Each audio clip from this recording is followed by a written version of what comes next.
আসসালামু আলাইকুম, আমি বাংলা নিউজ টিভি থেকে বলছি। আমি কুদ্দুস খান, আমার সাথে আছে জনাব হাবিব আহমেদ। হাবিব সাহেব, আপনি পরিচয়টা আগে দেন, আপনি কে? আচ্ছা, আমি হাবিবুর রহমান। আমি পেশায় কিছুটা কনসালটেন্সি বা গবেষণা করি, আর কিছু লেখালেখি করি। আমার নিজের দুটো বই আছে, এটা পরিবেশের উপর আর একটা দুর্নীতির উপর, যদিও একানা জয়েন্টলি। আচ্ছা হাবিব সাহেব, আপনি আমার কিছু প্রশ্ন, সেটা আমার যেটা ধারণা ছিল, বাংলাদেশ একটা ভালো অবস্থায় যাওয়ার কথা ছিল, কারণ আমেরিকা বা ইউরোপের লেবার ক্রাইসিসের জন্য এখানে খুব প্রচন্ড ক্রাইসিস চলছে। কাজেই এদের ইন্ডাস্ট্রিগুলো শিফট হচ্ছে চায়না বা ইন্ডিয়া। ইন্ডিয়ারও দাম বেড়ে গেছে, লেবার কস্ট হাই, কাজে এটা শিফট করার কথা ছিল বাংলাদেশে। আমি এরকম একটা আশাবাদী লোক ছিলাম। এখন মনে হচ্ছে বাংলাদেশের খালেদা সরকার ফেল করছে লুটপাট করে, হাসিনাও ফেল করতেছে। এমপিদের যে অবস্থা, তারা নিজেরা এমপি যে কেন হয়, শুধু টাকা পয়সা লুটপাট করার জন্য বোধ হয়। দেশের ভবিষ্যৎ সম্বন্ধে তাদের কোনো আইডিয়া নাই, এবং জনগণ এগুলো সমর্থন করে, কারণ জনগণ এই যে হাসিনাকে ভোট দেয়, খালেদাকে ভোট দেয়। এই পরিস্থিতিতে আমি মনে করি যে বাংলাদেশ ব্যর্থ রাষ্ট্রের দিকে যাচ্ছে। ব্যর্থ রাষ্ট্র হচ্ছে সেন্ট্রাল গভর্নমেন্ট ছাড়া মারামারি, হানাহানি, অনেক কটা খণ্ড বিখণ্ড হয়ে যুদ্ধ, মহাযুদ্ধ, মারামারি, পিটাপিটি, এই সমস্ত দিয়ে যাচ্ছে। বলেন, আপনার মন্তব্য বলেন। দুই দল যেভাবে দেশটা চালাচ্ছে, তো ওই অর্থে ব্যর্থ রাষ্ট্রের দিকেই বলা যায়। তবে আমি নিজে মনে করি না যে বাংলাদেশ ব্যর্থ রাষ্ট্র হবে। আমার আশাবাদের জায়গা হলো দেশের মানুষ, তাদের মেধাও আছে। আমার নিজের কাছেই প্রশ্ন যে এখানে ভালো লিডারশিপ আমরা পাই না কেন। তো এই প্রশ্নটা পুরো উত্তর আমার কাছেও নাই। তবে বাংলাদেশ যে দেশ স্বাধীন করছে আন্দোলন করে, যে দেশ এত বড় একটা ভাষা আন্দোলন করছে এবং গণ আন্দোলন করলো স্বৈরাচার বিরোধী, এটা ব্যর্থ রাষ্ট্র হতে পারে না, এটা হলো আমার একটা বিশ্বাস। আচ্ছা, আপনি বিশ্বাস, কিন্তু ঘটনা হলো কি, জনগণ যদি পার্টিসান হয়, এই যে যেমন ধরেন যারা বিএনপির, আমি কিছু বক্তৃতা দেখেছি বিএনপির এমপিদের, পার্লামেন্টে কিছু বক্তৃতা আমি দেখেছি এখান থেকে, যে বিএনপি যারা সমর্থন করে তার কর্মী, সেখানে দেখা যায় যে কিছু কর্মী আছে, তাদের খানিক কর্মী হতে পারে, তাদের সমর্থন করে হয়তো তাদের সাথে রিলেটেড আরো কয়েক হাজার, এবং তাদের সাথে রিলেটেড আরো কয়েক হাজার, এই করে প্রায় ধরেন 20-25 লক্ষ লোক আছে বিএনপির সাথে, 20-25 লক্ষ আছে আওয়ামী লীগের সাথে, যদি এইভাবে রাপলিক ধরা যায়। তারা কোনো ক্রমে আওয়ামী লীগের ইটা দেখে না, দুর্নীতিটা দেখে না, খারাপটা দেখে না, হাসিনার খারাপ দেখে না, অন্যদিকে খালিদার খারাপ করতেছে সেটাও দেখে না। তারা একটা চর দখলের মতো একটা অংশ মনে করে যে আমরা ক্ষমতা আসি যা খুশি করবো, আবার খালিদা যখন ক্ষমতা যায় যা খুশি করবো। এটা জনগণ তো তাদের ভোট দেয়, জনগণ তাদের নেতৃত্বে চলে। থার্ড বিকল্প কোনো রাস্তা তো আমি দেখি না। কি করে আপনি আশা করেন হাবিব সাহেব, বলেন। আপনি যদি বাংলাদেশের রাজনীতির ইতিহাস লক্ষ্য করে থাকেন, তাহলে দেখবেন যে এই দেশে গত 100 বছর বা 60-70 বছরের ঘটনা হলো প্রতি 20-25 বছর পরে একটা করে পরিবর্তন আসে। হ্যাঁ, আপনার কথা সত্য যে দেশের মানুষ দুটো দলে বিভক্ত হয়ে আছে এবং নিজের দলে কোনো ভুল ত্রুটি তারা দেখেও না এবং এর বিরুদ্ধে প্রতিবাদও করে না। এবং কি দলগুলো এমন অবস্থা, প্রতিবাদ করার কারো সাহসও নাই, করলে বাদে তার দলের সদস্যপদ থাকবে না। এটা হলো সত্য কথা। কিন্তু আমার যেমন আরব দেশে হঠাৎ করে বেরিয়ে আসলো, কেউ চিন্তা করতে পারে না এইভাবে নেতৃত্ব বেরিয়ে আসবে। আমাদের দেশে এরকম আসবে কি? ঠিক আপনাদের স্পেসিফিকলি বলেন, আমি বলতে পারবো না। আপনি কি তাহলে আকাশ থেকে আসবে বা কতগুলো ফেরেশতা আপনি ইম্পোর্ট করে আনবেন আল্লাহর কাছ থেকে, অথবা আপনি আমেরিকার থেকে কিছু হায়ার করতে পারেন বা ইউরোপ থেকে কিছু হায়ার করতে পারেন, 300 এমপি বা 300 লিডার। এছাড়া তো আমি কোনো জায়গা দেখছি না, এমন কোনো পার্টি নাই, এমন কোনো জায়গা নাই যে জায়গা থেকে বোঝা যায় যে এরা নেতৃত্ব দেওয়ার জন্য রেডি হয়ে আছে। চট করে তো একটা কিছু হবে না, ডেফিনেটলি একটা জায়গা থাকতে হবে, এবং সেই জায়গা থেকেও থাকে কোথায় ছোট আকারে, সেটা তো প্রকাশ ভঙ্গি দেখছি না। বলেন, উত্তর দেন। আমাদের দেশের মানুষের একটা এক্সপেকটেশন একটা জায়গা আছে আর কি, যেহেতু দুই দলকে অনেকে পছন্দ করে না, তৃতীয় শক্তি আসুক এটা চাচ্ছে, এবং কিভাবে আসবে সেটা মানুষ জানেও না।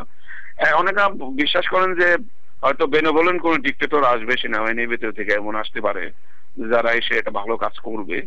যদিও আমাদের দেশের সেনাবাহিনীর হস্তক্ষেপের ইতিহাস মোটেও ভালো না। না, হাবিব সাহেব কোন দেশের সেনাবাহিনীর হস্তক্ষেপ ইতিহাস ভালো না। সেনাবাহিনী ক্রাইসিসের সময় আসে, এসে তারা যেটা করে সেটা কিছু ভালো কাজ করে প্রথম 6 মাস। তারপরে সেনাবাহিনীর যে অফিসাররা তারা খুব দ্রুত করাপশনের দিকে চলে যায়। তারপরে দেশ আবার একটা এনার্কির দিকে আসে আর কি। 5-7 বছর 8 বছর সেনাবাহিনী হয়তো পিটিয়ে দিতে ঠিক রাখে, এবং সেনাবাহিনী খুব দ্রুত করাপশনের দিকে যেতে পারে, কারণ ডিসিপ্লিন ফোর্স তো জেনারেলরা বলে যায় যত টাকা ঘুষ নিয়ে আসলো আর কি। কাজে সেই সম্ভাবনা শুধু এটা বাংলাদেশের দোষ দিলে হবে না, বিশ্বব্যাপী প্রায় সকল দেশেই থার্ড ওয়ার্ল্ড কান্ট্রি সেনাবাহিনী ভালো সম্ভাবনা না কোনো সময়। তো সেনাবাহিনীর সঙ্গে যদি লিবিয়া জাতীয় কিছু ঘটনা আমরা ইতিহাস আছে, সেখানে কোন একটা পার্টি যদি থাকতো, যে পার্টি আদর্শবাদী পার্টি, তারা সেনাবাহিনীর সাহায্য নিয়ে হয়তো কিছু করতে পারতো, সেরকম কোন সম্ভাবনা আপনি দেখেন? এই সম্ভাবনাটা ক্ষুদ্র হলো বাদে মানে ক্ষীণ হলো আমি দেখি। কিন্তু দেখলে তাদের জনগণ না চিনলে না বুঝলে কি করে জনগণ তাদের সমর্থন দেবে? এখনই মানে সাধারণভাবে এখনই লোকজন বলে যে এই দু দলের দ্বারা কিছুই হবে না, বা এদের যারা রাষ্ট্র ক্ষমতায় ছিল তাদের দ্বারা কিছু হবে না। ইভেন জামাতের কারণে ধর্মীয় ওই গ্রুপগুলো এক ধরনের পচে গেছে। তার বা আমরাও একরকম রাষ্ট্র ক্ষমতার সাথে যুক্ত হয়ে কিছু হয়ে নষ্ট হয়ে গেছে, কিন্তু বাকি তো কিছু আছে। তো যেমন দেশপ্রেমিক যারা দেশের বন্দর রক্ষা বা দেশের গ্যাস কয়লা রক্ষার জন্য আন্দোলন করতেছে, এইসব গ্রুপগুলো তো চোখে পড়তেছে। তারপরেও ক্ষীণ হলো বলে তো এই ধারাগুলো আছে, টিকে আছে, এবং তারা চেষ্টা করতেছে নিজেদের মতো বড় করার জন্য। কিন্তু আপনার একটা ঘটনা সেটা হলো কি, যে যেমন শেখ মুজিবের একটা নেতৃত্ব ছিল, তিনি কিন্তু দীর্ঘদিন মাঠে ছিলেন, বা তার একটা পার্টি ছিল, ভালো ছিল মন্দ ছিল, পার্টি ছিল। এখন আপনারা বলতেছেন কিছু আশাবাদী, আমি দেখি আমি যেটা আমার ধারণা ছিল যে লেফট সঙ্গে রাজনীতির সাথে যারা জড়িত ছিল, বামপন্থী, তাদের মধ্যে কিছু একটা সংগঠন ছিল এবং সৎ লোকের কিছু সম্ভাবনা ছিল। কিন্তু বিশ্বব্যাপী লেফটদের আন্দোলনটা মোটামুটি নাই বললেই চলে, ভাটা পড়ে গেছে। এটা ঐতিহাসিক কারণে, যে কোনো কারণে ভাটা পড়ে গেছে। সেখানে তারাও সংগঠিত না। আর্মির ভিতরেও কোন চিন্তা আছে বলে আমরা দেখি না, চিন্তাশীল কোন ব্যক্তি আছে বলে এখন পর্যন্ত প্রকাশ হয়নি। তাহলে কি করে আশা করেন যে একটা জাতীয় সরকার আপনারা করবেন? উত্তর দেন। হ্যাঁ, যদিও এই গ্রুপগুলো যাদের কথা বললেন এরা শক্তিশালী না এই মুহূর্তে, ওই অর্থে খুব ইজি বলো না, কিন্তু ভেতরে ভেতরে আমরা যারা আছি তারা জানি যে ভিতরে ভেতরে মানে এদের একটা ঐক্যবদ্ধতার প্রক্রিয়াগুলি মধ্যে জোরে সোরে চলছে, এবং নিজেরা একটা একত্রিত হয়ে আন্দোলন করার জন্য, বা তাদের অতীতের যে ভুল ত্রুটিগুলি তারা করতো, রাষ্ট্র ক্ষমতায় যাওয়ার চিন্তা করতো না, এই ধারা থেকে বের হয়ে এসে দাঁড়াতে চাইতেছে। এই প্রক্রিয়া কিন্তু চলছে, আপনি যদি খোঁজ খবর নেন তাহলে জানতে পারবেন যে এই প্রক্রিয়া চলছে। এবং আমার একটা ধারণা যে আমার একটা ধারণা যে এই প্রক্রিয়াগুলি একটা পর্যায়ে জাতীয় সরকারের ডাক দিবে। এটা হলো আমার নিজের আস্থার জায়গা। রূপরেখাটা আপনি বলেন কিভাবে শুরু হতে পারে? একটা জাতীয় সরকার হতে পারে দুটো প্রক্রিয়া হয় সাধারণত। একটা হলো আন্দোলনের ভিতর দিয়ে বিপ্লবী সরকার জাতীয় সরকার করে, আর একটা আমাদের দেশে যেটা করে সেনাবাহিনীর ভিতর থেকে বেরিয়ে এসে কেউ করে। এই দুটো কোন প্রক্রিয়া থেকে কোন ভাবে বেরিয়ে আসবে আমি অন্তত জানি না ওইভাবে, কিন্তু একটা বলতে পারেন এটা আপনার সমাজের যদি কোনো পরিবর্তন হয় সেটা কেউ না কেউ জানতে হবে। কারণ সেনাবাহিনীর থেকে একটা সম্ভাবনা আছে, তারা খুব এনার্জি দেখলে তারা টেক ওভার করবে, কিন্তু সেনাবাহিনীর সঙ্গে এই যে যারা সৎ লোক, যারা জাতীয় সরকারের কথা চিন্তা করছেন আপনারা বা যেই হোক, তারা কি কোনো সংযোগ করতে পেরেছেন? তাদের কি কথাবার্তা হচ্ছে বা একটা? না, এটা অন্য দেশে, এটা সেনাবাহিনীর সাথে আমাদের কোনো সংযোগ, ওই ধরনের কোনো সংযোগ এদের আছে বলে আমি জানি না। কিন্তু নিজেদের ভেতরে, রাজনীতির ভিতরে এই সংযোগগুলি চলছে যে ভালো লোকের সামনে আসা উচিত। আপনি যদি লক্ষ্য করেন যে আমাদের দেশের খোঁজ খবরগুলি রাখেন, তাহলে দেখবেন যে এই কথাগুলো সৎ লোকের যে ক্ষমতায় আসা উচিত, ভালো লোকদের যে ক্ষমতায় আসা উচিত,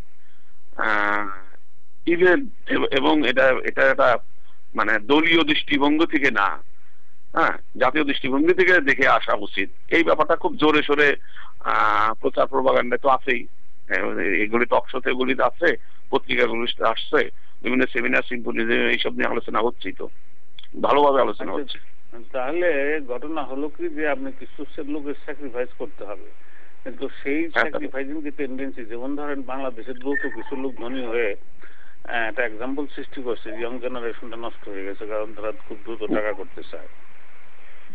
দ্রুত টাকা করতে চাইলেই মানে একটা এক্সাম্পল হয়েছে, এক জেনারেশনে খুব দ্রুত কিছু পয়সা করেছে, তো সেই দিকে মানুষ ছুটছে। আর দ্বিতীয় কথা হলো যে সমস্ত লোকগুলো এই সমস্ত কাজ করে, জনগণ তাদের এফোর্ট করে সামহাও, বিশ্বের সব জায়গায় তারা জনগণের জন্য ভালো কাজ করতে চায়, জনগণ তাদের খাওয়া পড়া নিশ্চিত করে, তাদের থাকা নিশ্চিত করে, তাদের একটা পয়সা করির একটা ব্যবস্থা নিশ্চিত করে।